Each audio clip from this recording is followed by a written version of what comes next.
తాకట్టులో ఉన్న బంగారాన్ని విడిపించి ఆ రోజు ఆన్లైన్ ధరకే కొంటుంది కొమ్మూరి గోల్డ్.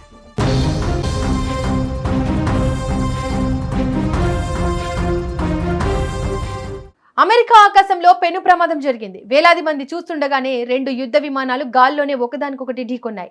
ఐడహో రాష్ట్రంలో జరుగుతున్న గన్ ఫైటర్స్ కేస్ ఎయిర్ షోలో ఈ షాకింగ్ ఘటన చోటు చేసుకుంది. 8 ఏళ్ల సుదీర్ఘ విరామం తర్వాత ఎంతో ప్రతిష్టాత్మకంగా ఈ ఎయిర్ షోను నిర్వహించారు. ప్రదర్శనను చూసేందుకు వేలాది మంది జనాలు తరలివచ్చారు. విమానాలు విన్యాసాలు చేస్తుండగా ఈ ప్రమాదం జరిగింది. రెండు ఫైటర్ జెట్స్ ఢీకొట్టడంతో ఒక్కసారిగా భారీ పేలుడు సంభవించింది. దీంతో పెద్ద ఎత్తున మంటలు ఎగిసిపడ్డాయి. దట్టమైన పొగ ఆ ప్రాంతాన్ని కమ్మేసింది. ప్రమాదం జరిగిన వెంటనే అధికారులు అప్రమత్తమయ్యారు.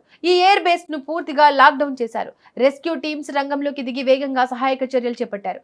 అయితే ఈ ప్రమాదంలో ఒక పెద్ద అద్భుతం జరిగింది. విమానాల్లో ఉన్న 4 పైలట్లు ప్రాణాలతో సురక్షితంగా బయటపడ్డారు. విమానాలు ఢీకొన్న క్షణాల్లోనే వారు పారాచూట్ సాయంతో కిందకు ఎజెక్ట్ అయ్యారు.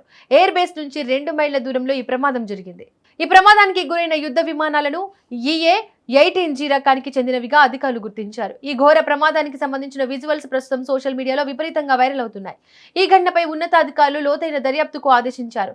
సాంకేతిక లోపమా లేక పైలట్ల సమన్వయ లోపమా అనే కోణంలో విచారణ జరుపుతున్నారు.